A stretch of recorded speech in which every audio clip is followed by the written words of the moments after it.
Hey Cancer, it's Empress Rose here. Welcome to your reading. General reading, take what works, leave what doesn't. We're doing a traditional tarot reading here over on Vimeo, and the link will be in the description box.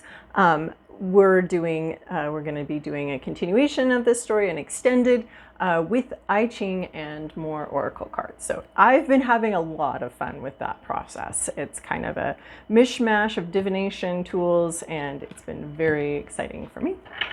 So hopefully you'll find it exciting too. Let's see. Overall, we have the world. Big fat ending.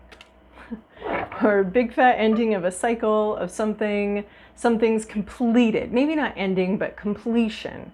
It can also be travel. It can also be, travel and completion. It's the, we've had a bit of an adventure. We've been a little like pinball banging around the machine, and then here it's done. This round is done. We're gonna queue up for more adventures, but this adventure is over. There's sort of a party and a release, letting go of. It's the after party here. Like, yeah, done that. Next phase. So, all right, Cancer. Past, present, inner landscape, what's at issue, environment, to-do list, possible outcome. A couple sevens here.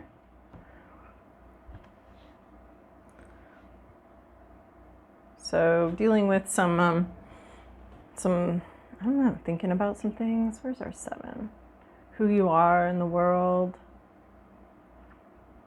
how it affects you. Okay.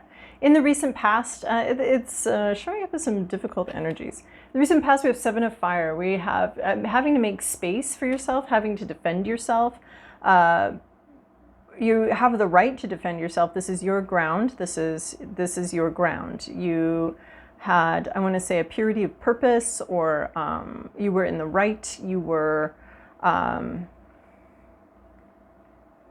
This was your space. These were your decisions. You defended them. This is your right to do this, to make these decisions. This is your, and there were in the recent past a lot of naysayers, people that didn't want you to make this decision, but they didn't have a right. They weren't real. They weren't real. They're like shadow arguments, not real arguments. You had the real argument. You had the real thing. So you made space for that. You made space for what you wanted, for your divine purpose, for your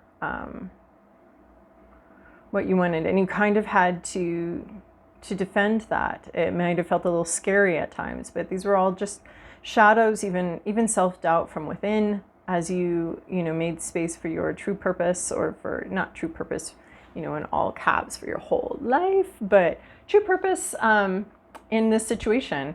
You've had to make space for yourself, fight for what you want, and deal with sort of some more shadow, those like little doubts that kind of sit in the back of your mind and you never quite face them. You've kind of had to be dealing with those little sort of shadow arguments, either brought to you by other people that just kind of undermine you or aren't really supportive of your decisions and what you want. But you've stood your ground.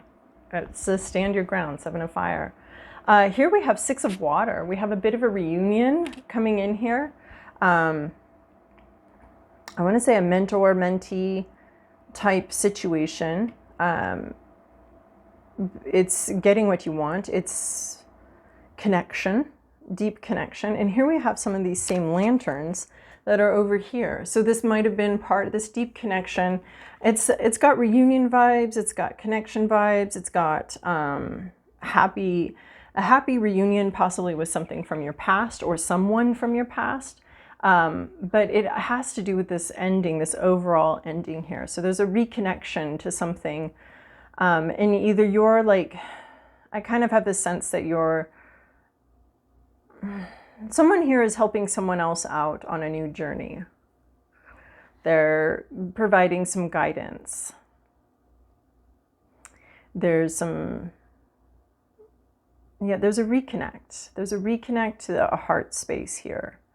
a reconnect with someone that you love, or some part of this journey. Like overall the journey is over, but there's also like deep connections that, you know, carry forward and maybe even hopscotch through our lives in different phases. And so in this ending, there's someone that like hopscotches in, and maybe they come in and out, and they're just showing up in different phases of your life.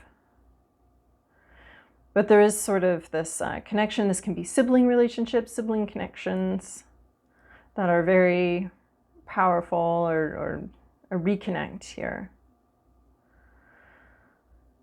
There's something very vulnerable with this connection, or with, there's a party here that is fairly vulnerable. So you may either be learning something, you may be the mentee or the mentor here, learning about some kind of passion or something that, or someone. So there's just a great reconnection, innocent reconnection vibes here. More talking about like the beginning of a journey. So someone's ending a journey and someone's beginning a journey. You may be doing both, mentor and mentee. In your hopes, your fears, your inner landscape, we have 7 of air. So this definitely shows up as a fear. What will people say? You've already been dealing with this 7 of fire, of having to hold space for what you want. You're worried about what other sneaky behavior. This one always just feels like gossip to me, being worried about gossip and people sneaking and what people are going to say. But this also has like a sense of a fear of being cheated, a fear of sneaky behavior, a fear of someone getting away with something.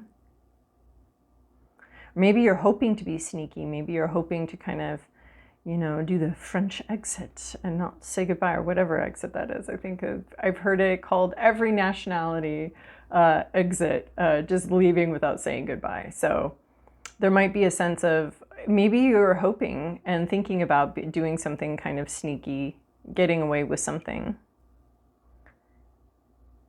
Needing to be, well, it fits in with the 7 of fire, because there's a sense of like you needing to be, well, there might be a sense where you feel like you need to be sneaky in order to get what you want. You've like openly defended what you wanted from these sort of shadow elements, or these half arguments that don't seem real.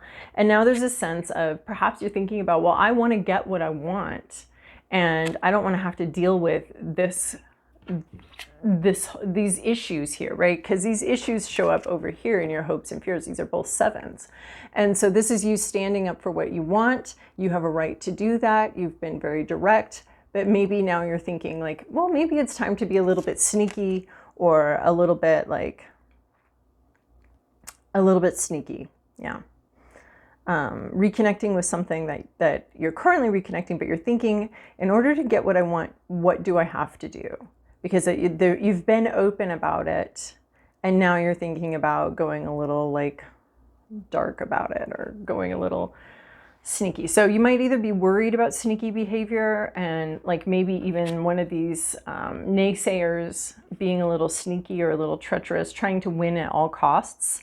You might be seeing that and thinking about that, or you might be realizing that this might be a way that you have to do. You might be feeling sort of like, over here in 7 of fire, you've been feeling sort of cornered, and feeling cornered like that might cause you to consider, you know, dishonest action, or not just dishonest, but when, you know, if you really want to win this, you might have to take some action that isn't bold, because the whole thing of 7 of air is that we're just, rather than have a direct confrontation, you're just going to take what you want and go, because this direct confrontation may have been tiring. But there is a sense of renewal here and reconnection with something that you're passionate about.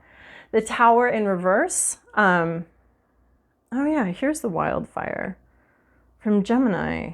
And I didn't use this deck with Gemini, but Wildfire showed up there in their extended reading.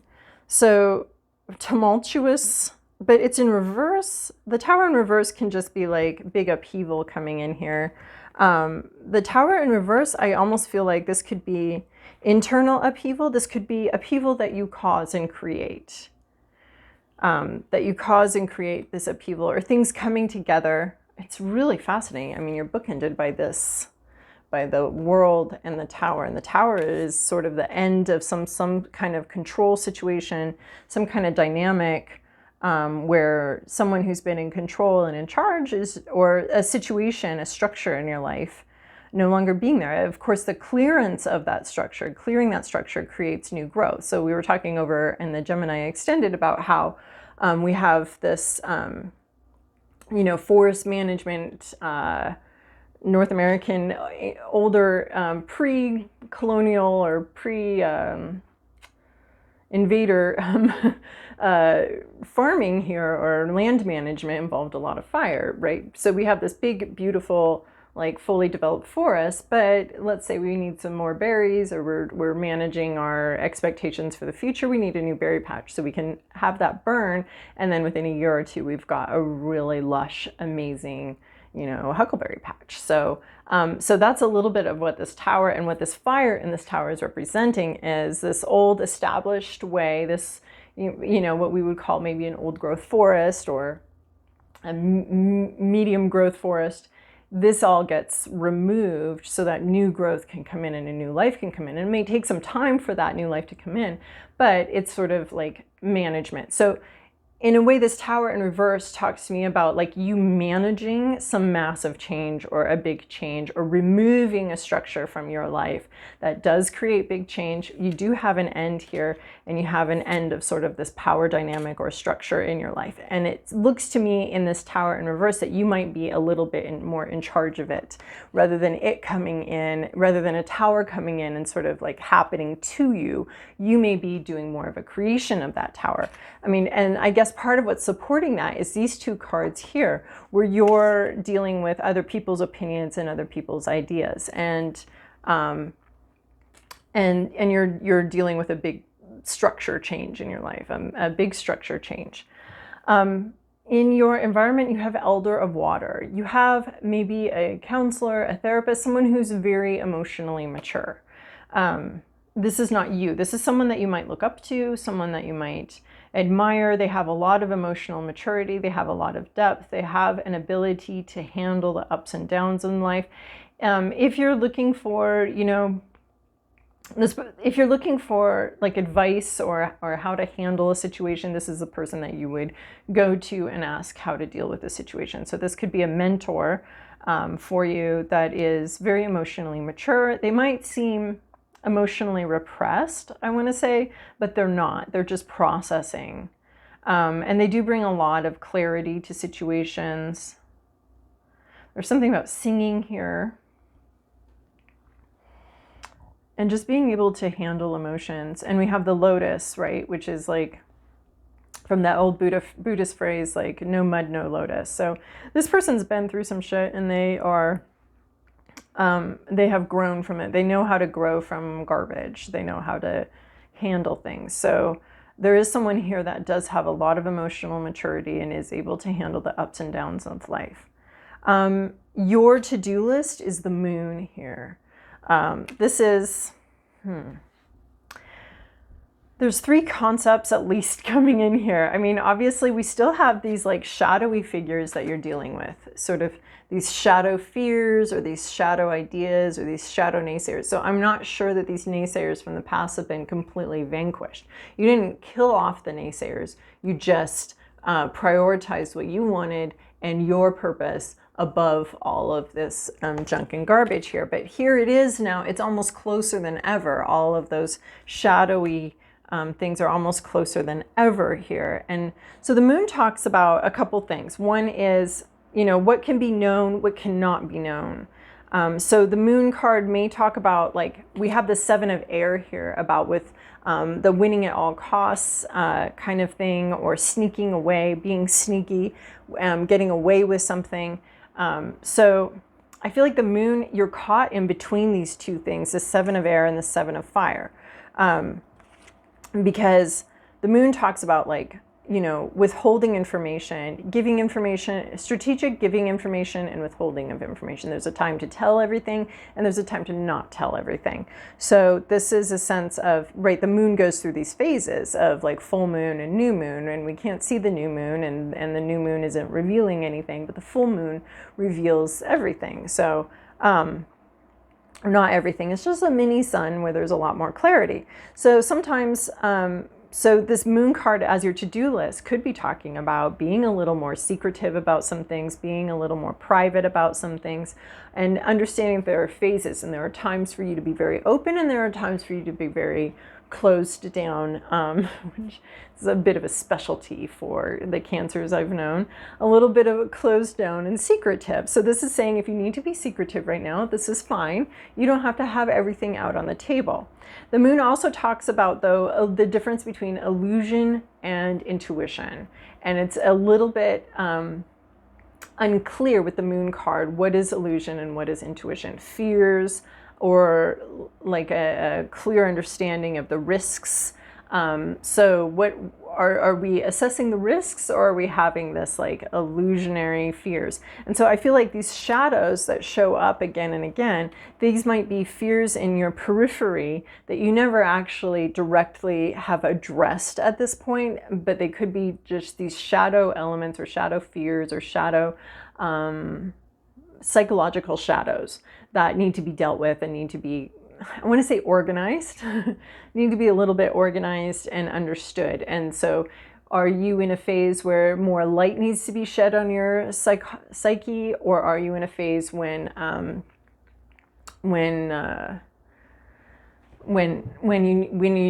you can be a little more secretive? So I think that there's a balance between revealing things and assessing things and being open about things, but we're still also dealing with phases and we're dealing with the darker things and inner things. The other thing I want to mention here is we have the moon card in your to-do list. And traditionally with tarot, Cancer isn't necessarily the moon card. Apparently it's Pisces, but I think that's BS because Cancer is ruled by the moon. So in a lot of ways, this is like this, this showing up in this reading as your to-do list is being your very most authentic self and being in touch with that and dealing with, you know, the light and the dark of that. And the moon is very emotional. We have emotional maturity here. So if you do need support or help, that is available to you, and there is someone that can offer that. So this is maybe dealing with your own illusions, dealing with your own phases. So especially with this sort of the world phase, I can see the world as both being a full moon where we've achieved everything, it's completed, it's full. But then I can also see it as a new moon where it's right, it's the day before the new moon. We've completed the whole cycle and now we have day one of the new cycle happening. So this moon card showing up here seems very, I would say, auspicious and important, and about authentic self versus imagined and feared self, and a lot of self-reflection and dealing with your emotions. There is a mentor here that can help you deal with these emotions, especially the Six of Water sitting right here. You know, with this mentor-mentee vibe, you may be needing the mentor, needing the emotionally mature mentor here or advice. But there are emotionally mature people around you that can help navigate this. So if you need guidance with, especially the moon with the, like this illusion, is it intuition, is it illusion, and trying to sort that out. There's just a sense of needing to sort out your own feelings and perhaps even parts of your own identity and who you are, and dealing with sort of these shadows that kind of play in our peripheral vision here, and ideas, and actually dealing with them more directly may be needed here. So you may be like having unnecessary fears and anxieties about things, and this is all just that I feel like the moon here is in multiple phases at the same time. So parts of you are more obvious and parts of you are more secretive right now, or more private. So yeah, this could be dealing with privacy too. What do you want to keep private and what do you want to reveal? And there's times for both of those. And it's very emotional. And it's a sense of dealing with who you are, even your shadow self, your own shadow self, dealing with that. Parts of yourself that you don't necessarily like or you feel embarrassed about, but bringing some light to those things and understanding them a lot better. So where you're going, Knight of Air, some very clear communication. This is communication, communication. Knights are communication, air is communication, very clear. So, so you're going to be dealing with some of these like sort of shadowy elements, or is it intuition, or is it illusions? Dealing with a lot of inner work, doing your inner work here, figuring out who you are and what you value. And then here we come in this very sharp, bold communication here that achieves something. It achieves a goal. There's a goal orientation to this communication. So you may be sitting here in self-doubt or whatever, but something gets very clarified here with this Seven of Air, Knight of Air, Seven of Air. So maybe the Seven of Air is like, you can't see some things, things are being hidden or kept. But this could be you, but the communication either comes in or you decide to communicate extremely clearly and directly with something that has so far been a bit of a shadow out of the periphery, right? We're talking about these shadows out of the periphery here and here. And then this is like going to bring a lot of clarity. So either you're doing that or someone else is doing that, but that falcon there has a purpose and a direction that's very clear.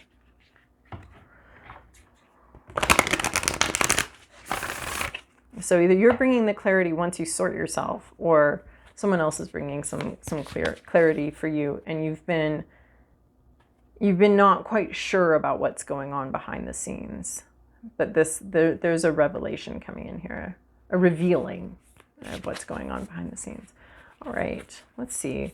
A little something at the end here to close this off. Spirit Guardian of Spring, activation. And I suspect that's what this is about, because there's like such a clear purpose, and almost like this falcon is hunting for something.